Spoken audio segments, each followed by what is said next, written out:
4 নম্বর অঙ্কে বলা হচ্ছে কোনো বাড়িতে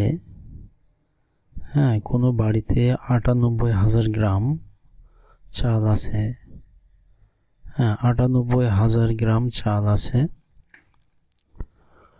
তো এখন বলছে ওই বাড়িতে যে সকল মানুষ থাকে তাদের যদি প্রতিদিন ৬৫০ গ্রাম চাল লাগে, একটু ভুল আছে, এটা চাল হবে, ৬৫০ গ্রাম চাল লাগে, তবে কত দিনে ওই চাল শেষ হবে?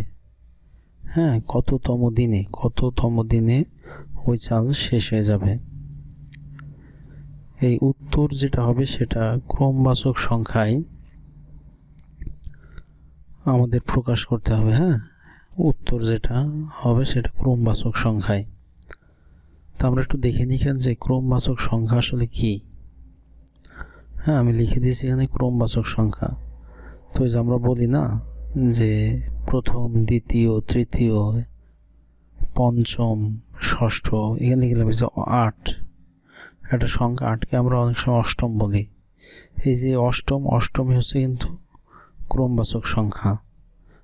অষ্টম, এটা সংখ্যাবে আমরা 8 দিয়ে ম লিখি, অষ্টম। তারপরে 5কে আমরা লিখি পঞ্চম। এই যে পঞ্চম, এটাই কিন্তু ক্রমবাচক সংখ্যা, পঞ্চম। 5 দিয়ে আমরা সংক্ষেপে ম লিখি।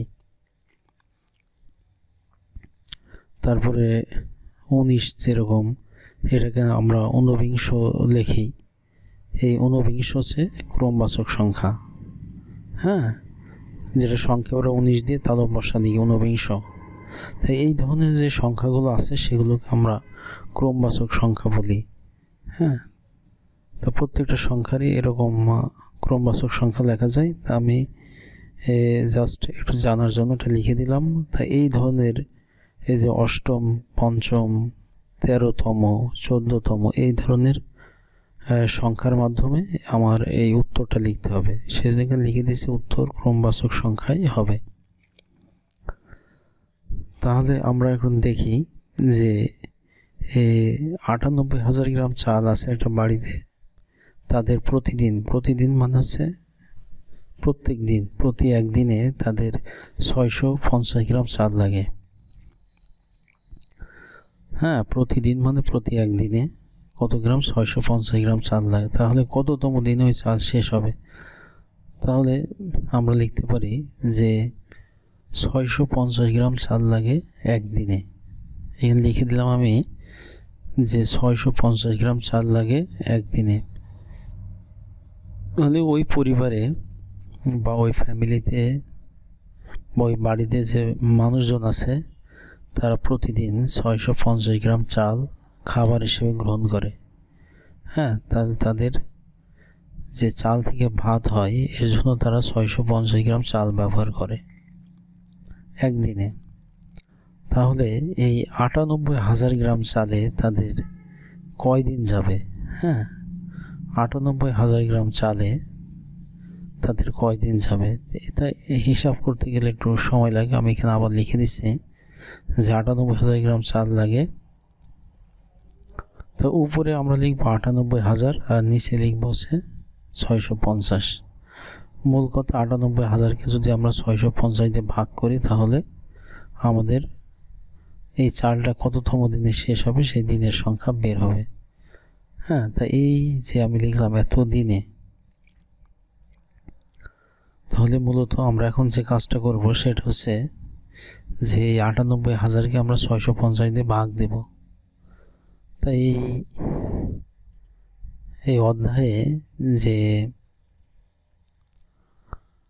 অঙ্কগুলো আছে আর কি, যে অঙ্কগুলো আছে সেই অঙ্কগুলো আমরা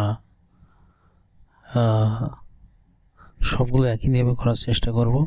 এখন নিচে লিখে দিয়েছে যে আমরা যদি ৯৮,০০০ গ্রামকে ৬৫০ গ্রাম দিয়ে ৯৮,০০০ গ্রামকে ৬৫০ গ্রাম দিয়ে ভাগ করি। ৯৮,০০০ গ্রামকে কত? ৬৫০ গ্রাম দ্বারা যদি কি করি ভাগ করি,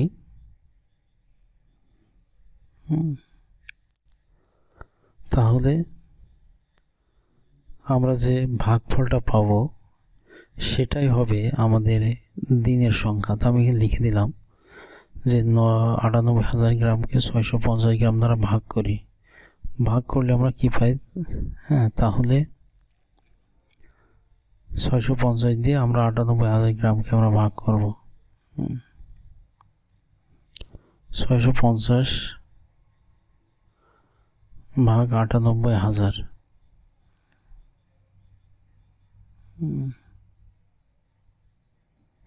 উপরে একটা দাগ দিলাম। তাহলে ৬৫০ এখানে ৩ অঙ্ক বিশিষ্ট একটি সংখ্যা। তাহলে এখানেও আমরা ৩ অঙ্ক ৯৮০ নিলাম। তাই ৬৫০ ৯৮০ ৯৮০ বলে একবার যায়, ১ দিলাম, নিচে ১ দিয়ে গুণ করলে ৬৮৫ হয়।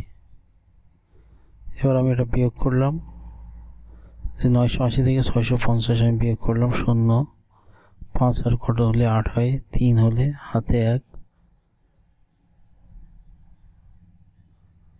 সরি হাতে নাই, তাই ৩৩০ হলো।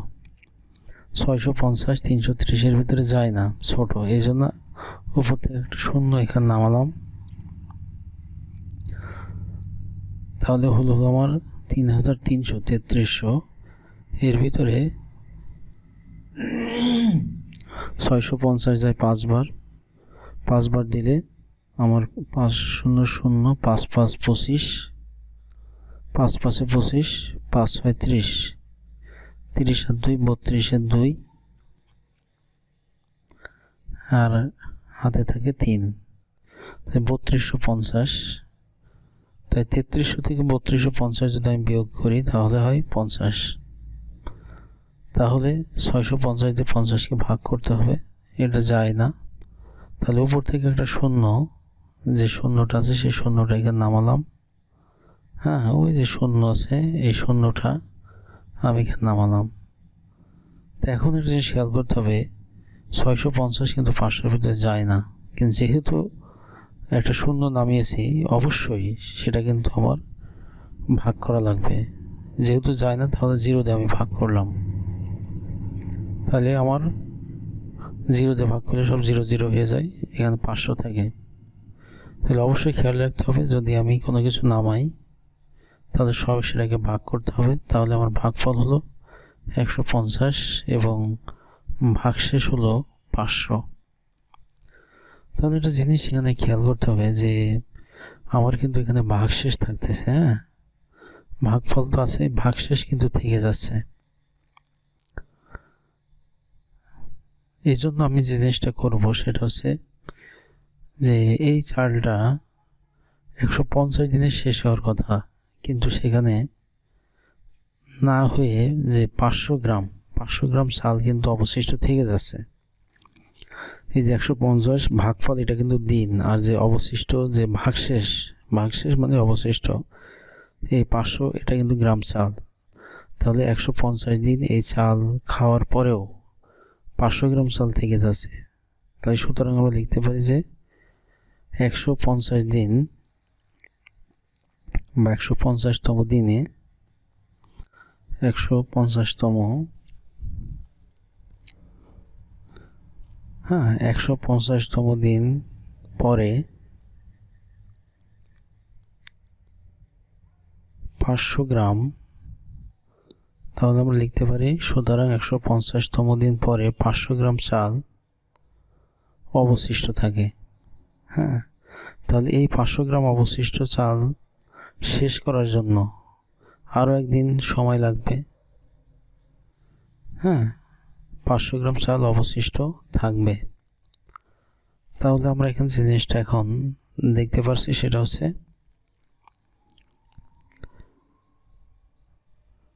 আমরা লিখতে পারি, তাহলে চাল শেষ হবে বা শেষ হতে সময় লাগবে। আমরা লিখতে পারবো এখন যে ১৫০ যোগ ১, ওই যে আর একদিন লাগবে বাড়তি, তাহলে ১৫১তম দিনে 500 গ্রাম যে অবশিষ্ট চাল ছিল সেটা শেষ হওয়ার জন্য আরেকদিন লাগবে, এই জন্য 150-এর সাথে আমরা 1 যোগ দিলাম, তাহলে 151তম দিন হলো। হ্যাঁ, তাহলে আমাদের উত্তর হবে যে কততম দিনে চাল শেষ হবে, আমরা লিখব 151তম দিনে। তো লিখব আমরা 151তম দিনে এই চাল শেষ হবে। 151তম দিনে এই চাল শেষ হবে আমাদের। কততম দিনে? 151তম দিনে এই চাল কি হবে? শেষ হবে। এই যে 151তম, এটা কিন্তু আমাদের ক্রমবাচক। হ্যাঁ, ক্রমবাচক সংখ্যা 151তম ক্রমবাচক সংখ্যায় আমরা উত্তরটা লিখলাম। তাহলে তোমরা আর একটু প্র্যাকটিস করে অঙ্কটা যে কীভাবে আমরা ইয়ে করবো। আর এখানে তো আমি লিখে দিয়েছি, ভাগটা একটু খেয়াল করতে হবে কিন্তু। হ্যাঁ, নিচে যে ঘটনা ঘটছে কিন্তু অনেকে ভুল করবে এটা। হ্যাঁ, আর 5 নম্বর অঙ্কটা দেখি, যেখানে দেখা আছে একটি বই তৈরি করতে 128টা কাগজ লাগে। একটা বই তৈরি করতে কতটা কাগজ লাগে? 128। এখন বলছে 60,000টা কাগজ দিয়ে কয়টি বই তৈরি করা যাবে? তাহলে একটা বই যদি তৈরি করা হয় তাহলে তার ভিতরে 128টা কাগজ থাকে। এখন বলছে 60,000টা কাগজ দিয়ে, 60,000টা কাগজ দিয়ে কয়টি বই তৈরি করা যাবে? তাহলে 128টা কাগজ দিয়ে কয়টি বই তৈরি করা যায়? একটি বই। 128টা কাগজ দিয়ে তৈরি করা যায়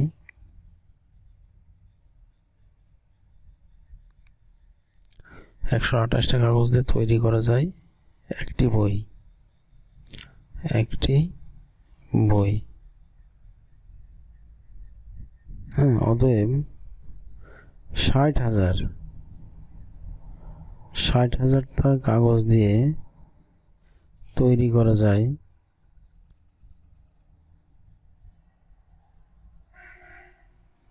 60,000টা কাগজ দিয়ে তৈরি করা যায়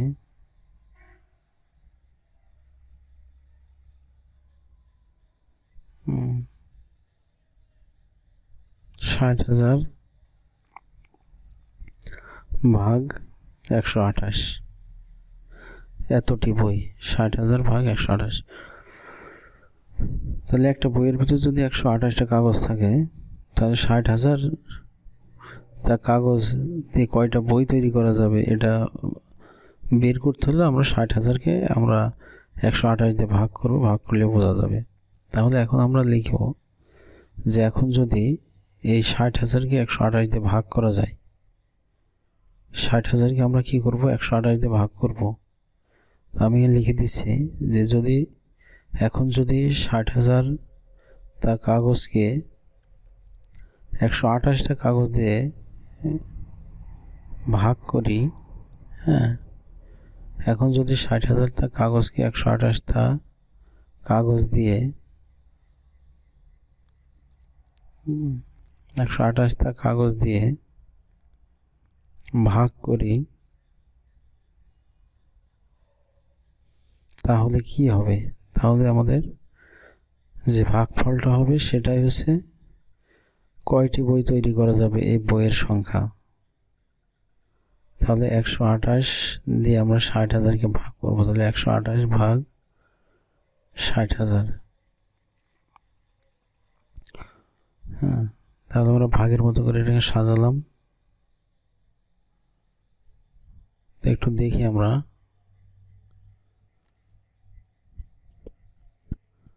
তাহলে 128, হ্যাঁ, এটা 3 অঙ্ক বিশিষ্ট সংখ্যা। তাহলে প্রথম 3 অঙ্ক আমরা নিলাম 600। হ্যাঁ, তাহলে 128 এই 600-এর ভিতরে কয়বার যায়? 4বার দিলাম। 4 8 32, 2 4 2 8। হ্যাঁ, 8 আর 3 হাতে ছিল 3, 8 আর 3 11 হবে। হ্যাঁ, 8 আর 3 11, 11-র 1 এখানে বসলো, 4 1 4 আর হাতে 1 5। তাহলে এটা বিয়োগ করলাম, 512 হলো। 600 থেকে 512 যদি আমি বিয়োগ করি তাহলে এখানে 8 হাতে 1 2 2 আর কত হলে 10 হয়, 8 হলে হাতে 1 5 আর 1 6 মিলে গেল। তাহলে 128 এখন 88 128 দিয়ে এখন 88 কে ভাগ করতে হবে। তাহলে 128 কিন্তু 88 ভিতরে যায় না, এখানে একটা শূন্য এখানে নামাই নিয়ে আসা হলো, এবার 880 হয়ে গেল। তখন 128 দিয়ে 880 কে আমরা ভাগ করব। ভাগ করলে আমরা 6 বার দিলাম, 6 8 48 এর 8, 6 2 12, 12 হাতে ছিল 4 16, 6 1 6 আর 1 7, এখন 768 এখানে বিয়োগ করে দিলাম, 2 1 1 112 হলো। তাহলে এখন 128 দিয়ে 112 কে আমরা যদি ভাগ করতে চাই যায় না, আর একটা শূন্য বাকি ছিল এটা নামালাম। হ্যাঁ, তাহলে হলো আমার 1120। তাহলে 8 দিয়ে আমি 8 বাদ দিলাম, 128 8 8 64 4, 8 2 16, 16 আর হাতে ছিল 6, 22 2, 8 1 8, 8 আর 2 10, 1024। তাহলে ওয়ান ছিল 1120, নিচে ছিল 1024। তাহলে আমরা যদি এখানে বিয়োগ করি, বিয়োগ করলে হয় 96। হ্যাঁ, তাহলে আমরা দেখতে পাচ্ছি যে 28 দিয়ে 128 দিয়ে যদি আমরা 60,000কে ভাগ করি তাহলে আমাদের ভাগফল আসছে 468। হ্যাঁ, আমাদের ভাগফল 468 এবং ভাগশেষ আসছে 96। 468 হচ্ছে আমাদের ভাগফল এবং ভাগশেষ হলো আমাদের 96।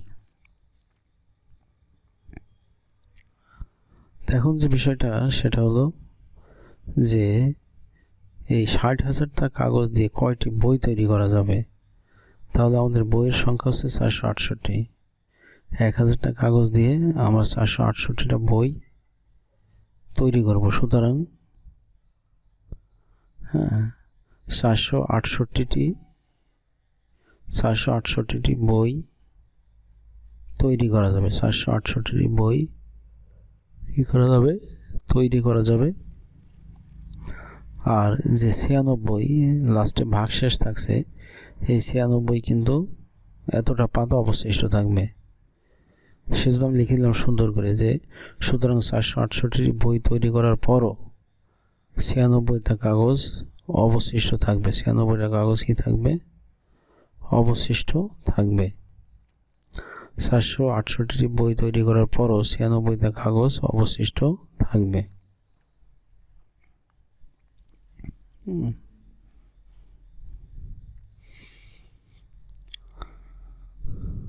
তাহলে যে বিষয়টা এখানে দাঁড়ালো যে 60,000টা কাগজ দিয়ে আমরা 468টি বই তৈরি করতে পারবো।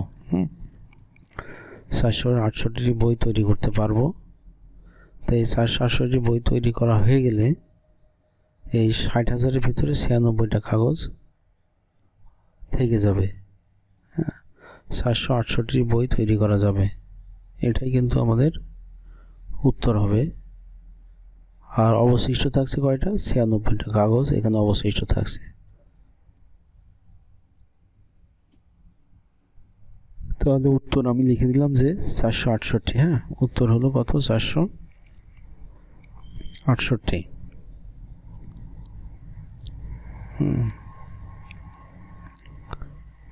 468 হলো উত্তর।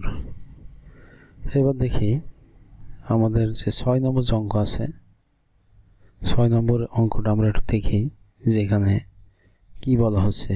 এখানে বলা হচ্ছে যে একটি কোম্পানির ব্যবসায় 95,200 টাকা লাভ হলো।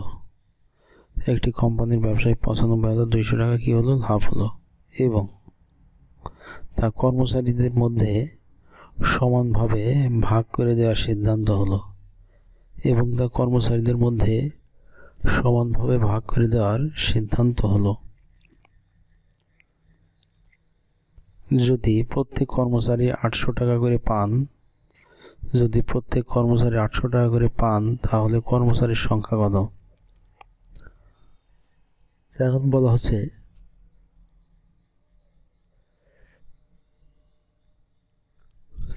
যে একটা কোম্পানি, সেই কোম্পানির ব্যবসায় 95,200 টাকা লাভ হয়েছে, তেমন বলছে যে ওই টাকা কর্মচারীদের মধ্যে সমানভাবে ভাগ করে দিবে। তা আমি এখানে লিখলাম যে প্রত্যেক কর্মচারী 800 টাকা করে পায়, তাহলে 800 টাকা পায়, 800 টাকা পান একজন কর্মচারী, মানে প্রত্যেক মানে একজন আর কি। তাহলে 800 টাকা পান একজন কর্মচারী, এখানে লিখে দিচ্ছি আমি। এই কর্মচারী কতজন আছে এটা আমাদের বের করতে হবে। তাহলে নিচে লিখতে পারি যে মোট টাকা কত ছিল, 95,200। তা আমরা এবার লিখুন যে 95,200 টাকা পান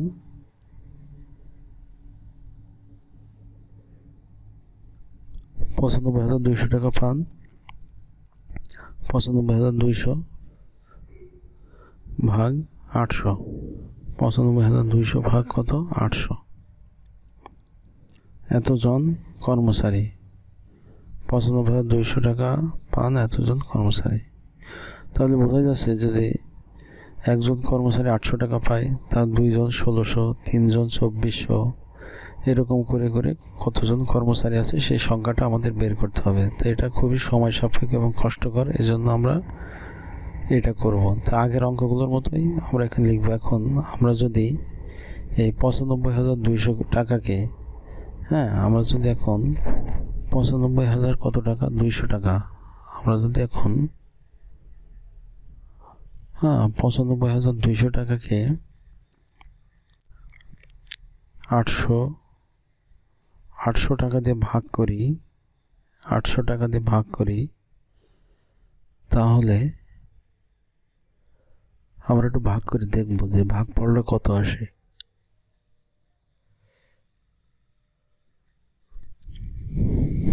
একটা জিনিস খেয়াল রাখতে হবে, এখানে যেগুলো কিন্তু হচ্ছে আমাদের কি অঙ্ক, ভাগ অঙ্ক। এগুলো আমাদের ভাগ অঙ্ক। তাহলে 850 দিয়ে আমি 95,200কে ভাগ করব, উপরে একটা লম্বা দাগ দিলাম। তাহলে 800 দিয়ে 800টা 3 অঙ্ক বিশিষ্ট সংখ্যা, আমরা 3 অঙ্ক বিশিষ্ট সংখ্যার এটা নিলাম। তাহলে এটা 952-এর ভিতরে একবার যায়, নিচে 800 লিখে দিলাম। 952 থেকে আমি 800 বিয়োগ করে দিলাম। তাহলে 2 হয়, এখানে 5, 52, 152 আমাদের এখানে হচ্ছে বিয়োগ করে। তাহলে 800 দিয়ে 152কে আমি ভাগ করব। 800 152 যায় না, একটা শূন্য এখানে নিচে নামিয়ে নিয়ে আসলাম। 1520 আবার একবার দিলাম 800, কারণ 2 বার দিলে 1600 হয়ে যায়। এবার বিয়োগ করো, 1520 থেকে 800 বিয়োগ দিলাম।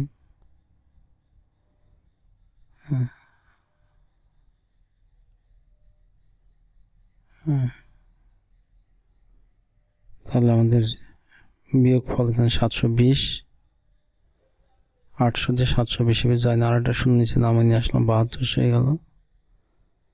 এবার 9 দিই, 8 9 72, তাহলে 800 × 9 7200 মিলে গেছে। এই ভাগফলটা মিলে গেছে, কোনো ভাগশেষ নাই। তাহলে আমরা এখন লিখতে পারি এটা যে কি লিখতে পারি এখানে আমরা, যে ভাগফল 119, ভাগফল 119, আর ভাগশেষ নাই, ভাগশেষ হচ্ছে 0, ভাগশেষ কত আমাদের 0। তাহলে এখন ওই কোম্পানিতে কর্মচারীর সংখ্যা, সুতরাং কর্মচারীর সংখ্যা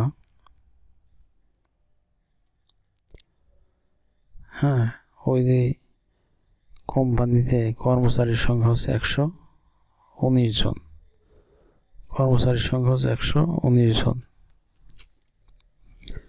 তাহলে আমরা এখানে দেখলাম যে কে কয় টাকা পায়, 800 টাকা করে পাই 100 কতজন, 19 জন।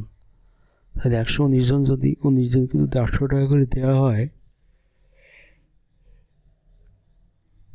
তাহলে এই টাকাটা তাদের ভিতর সমানভাবে ভাগ করা যায়। 119 জন কর্মচারীর মধ্যে 800 টাকা সমভাবে ভাগ করে দিলে মোট টাকার পরিমাণ হয় 95,200 টাকা। হ্যাঁ, 95,200 টাকা। তারপর 7 নম্বর অঙ্কটা দেখি আমরা, যে বলছে যে 7 নম্বর অঙ্কে যে একজন লোক প্রতি মাসে 850 টাকা করে সঞ্চয় করে। একজন লোক প্রতি মাসে 850 টাকা করে সঞ্চয় করে। কততম মাসে তার সঞ্চিত টাকা 50,000 টাকা অতিক্রম করবে?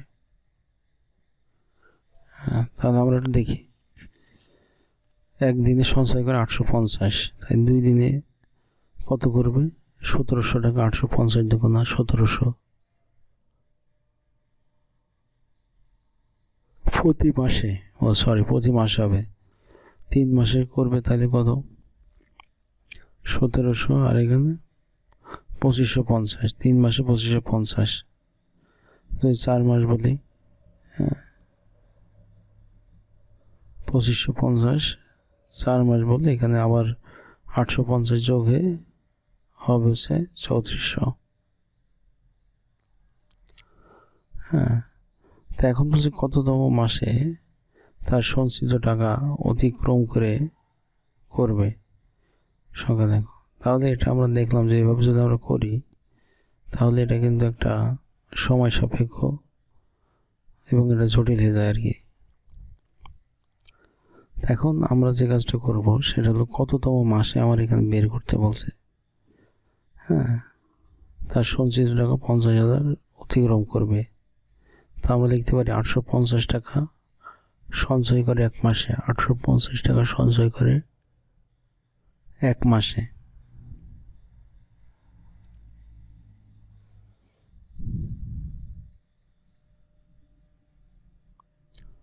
$850 টাকা সঞ্চয় করে কয় মাসে? 1 মাসে। অতএব কত টাকা? 50,000 টাকা। 50,000 টাকা সঞ্চয় করে 50,000 ভাগ 850। 50,000 ভাগ 850।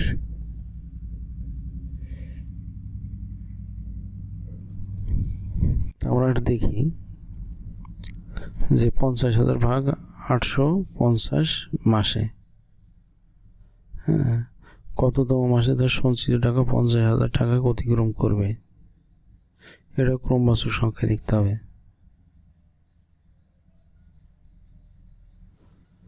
তো আমরা একটু দেখি যে কিভাবে করব আগের অঙ্কগুলোর মতোই। তাহলে এখন আমরা লিখি যে এখন আমরা যদি আমরা যদি 50,000 টাকাকে 850 টাকা দিয়ে ভাগ করি, 50,000 টাকাকে 850 টাকা দিয়ে যদি ভাগ করি তাহলে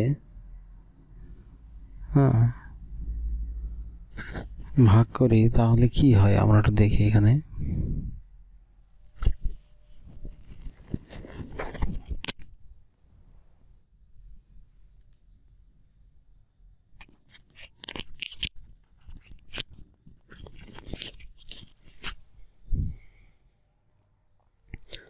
এখানে লিখে দেওয়া হলো 850 দিয়ে আমি 50,000কে এখানে ভাগ করব। তাহলে যে 850 3 অঙ্ক বিশিষ্ট একটা সংখ্যা, আর এখানে আছে হচ্ছে 50,000। তাহলে আমি প্রথমে 5 বার দিলাম। 5 বার দিলে আমার এখানে মান আসছে 4250। 4250।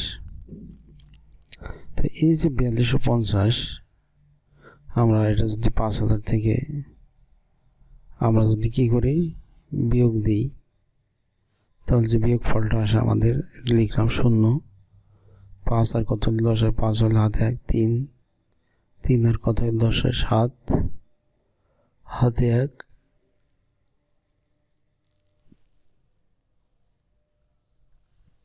একটা শূন্য নামানো হলো এখানে 75 হলো এবং 8 বার দেওয়া হলো। তাহলে আমরা জানি 8 শূন্য শূন্য, 5 8 40 শূন্য, 8 8 64, 64 আর 4 68। এটা বিয়োগ করে আমরা 0 0 0 0 8 আর কত হইলে 15 7, হাতে 1 6 আর 1 7, 700। এই 850 দিয়ে আবার 700 যদি আমরা ভাগ করতে যাই, এটা ভাগ করা সম্ভব নয়। তাহলে আমাদের রেজাল্ট হচ্ছে যে ভাগফল 58, ভাগশেষ আমাদের 700। হ্যাঁ, আমাদের যে ভাগফল হচ্ছে 58 এবং ভাগশেষ হলো 700 হলো। তো এখন বলছে যে ওই লোকটা প্রতি মাসে এসে 850 টাকা করে জমা করে, তাহলে কততম মাসে তার সঞ্চিত টাকা 50,000 অতিক্রম করবে। তাহলে ভাগশেষ যেহেতু আমাদের 700, তাহলে আমরা এখন লিখতে পারি যে 58তম মাসে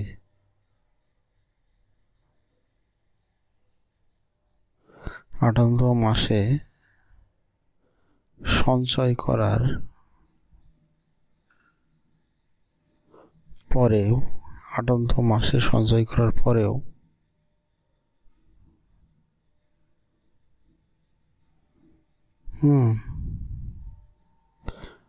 750 টাকা 700 টাকা অবশিষ্ট থাকবে। 58তম মাসে সঞ্চয় করার পরেও 700 টাকা অবশিষ্ট থাকবে।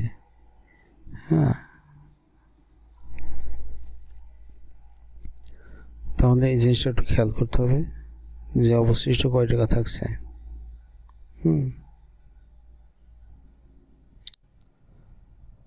অতএব আমি এখানে লিখতে পারি যে অতএব 5 8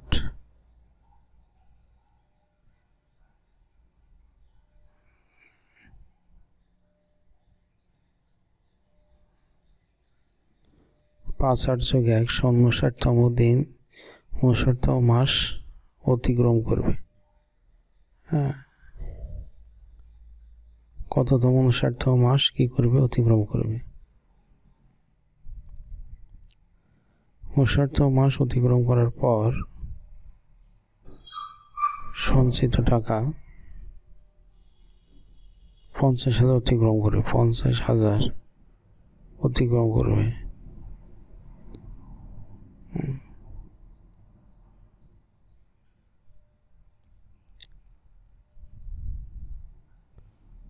অতিক্রম করার পর সঞ্চিত টাকা 50,000 অতিক্রম করবে।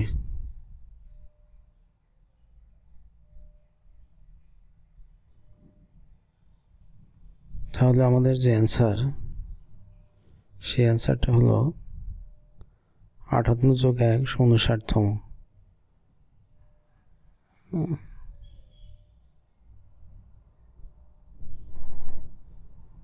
তাহলে এটা আমরা দেখলাম যে কিভাবে আমরা এটা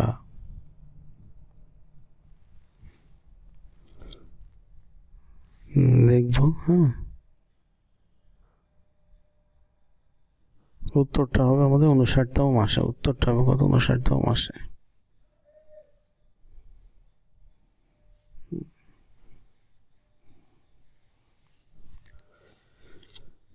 এবারে অধ্যায় 8 নম্বর অঙ্কটা দেখি যে 8 নম্বর অঙ্কে কি বলছে এটা দেখি। লিখে দিয়েছে যে একটি বাক্সে 250টা বস্তু প্যাকেট করা যায়। এরকম 43,548টি বস্তু প্যাকেট করার জন্য কয়টি বাক্স প্রয়োজন? তো আমরা দেখতে পাচ্ছি এক একটা বাক্সে 250টা বস্তু রাখা যায় বা প্যাকেট করা যায়। যেমন একটা বাক্স, এর ভিতরে 250টা বস্তু থাকবে।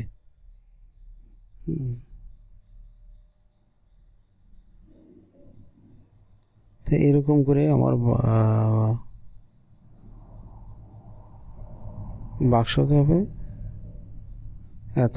তাহলে এখানে দেখাই বোঝা যাচ্ছে এই দুইটা বাক্স মিলে হচ্ছে 500, তারপরে হচ্ছে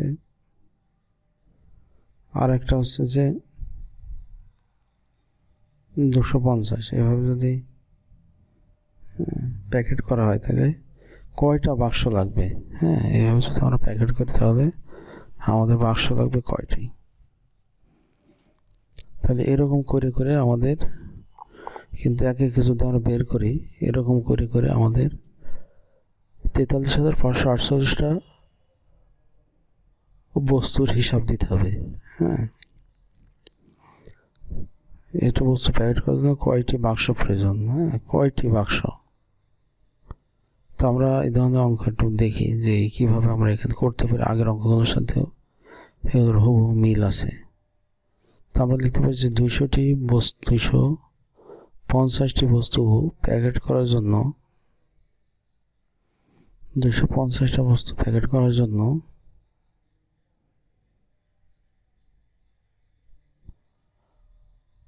250টি বস্তু প্যাকেট করা যায় একটি বাক্সে।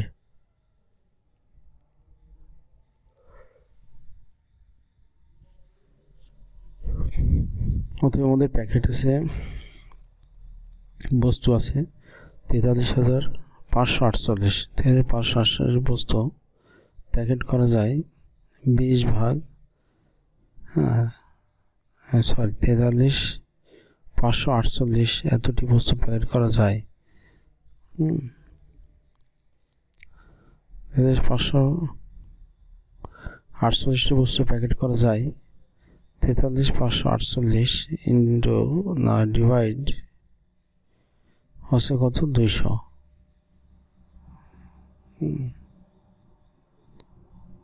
250। তাহলে আমরা দেখি যে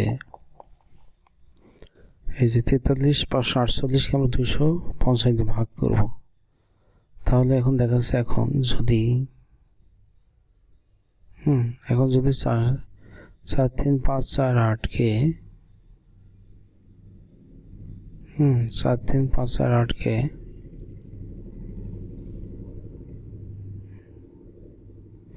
এখন যদি এতটি বস্তুকে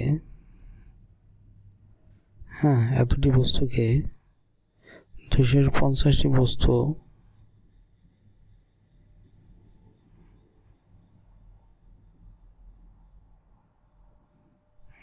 তাহলে এখানে এখন যদি এতটি বস্তুকে 250টি বস্তু দ্বারা ভাগ করি তাহলে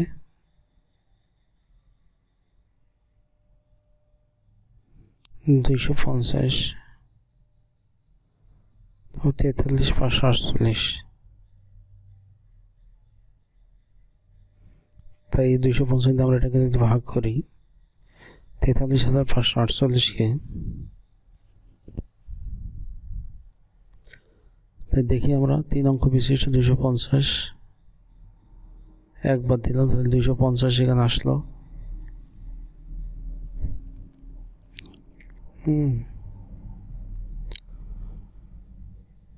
5 আর এখানে হবে 8, 5-এর ঘরে 8 হলে হাতে 1।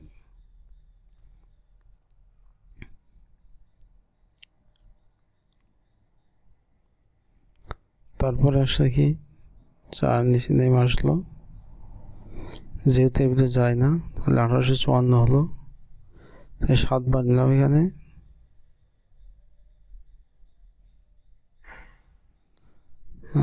কত হলো আমার এখানে? 0,571 বিয়োগ বসে দেয়,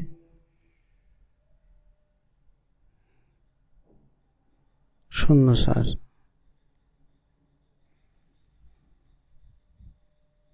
আর এই পাশে থাকে 7 আর 1, তাহলে 1048। তাই কয় বার যাবে?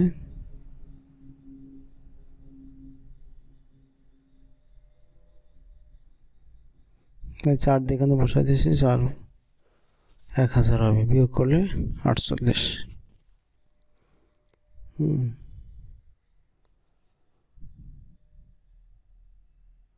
তাহলে আর এখন এখানে কিছু নেই, 48 এখানে ভাগ শেষ থাকলো, আর 250 যেটা সেটা হলো আমার 174 হলো ভাগফল। 174 ভাগফল আর ভাগ শেষ হলো 48। ভাগফল 174 আর ভাগশেষ হচ্ছে 48 এবং ভাগশেষ 48।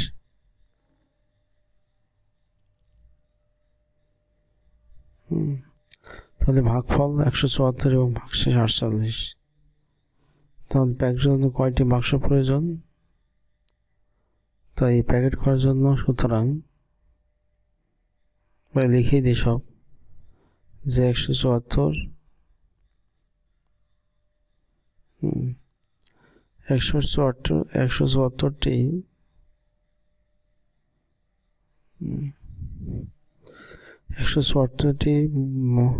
বাক্সে, 174টি বাক্সে প্যাকেট করা পক্ষে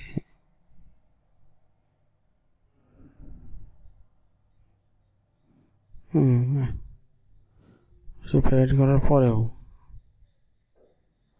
48টি বস্তু অবশিষ্ট থাকবে।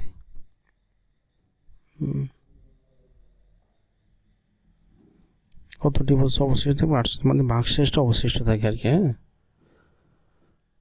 তাহলে কয়টা প্যাকেটের প্রয়োজন এখানে? এখানে আমরা দেখি যে মোট বাক্স আছে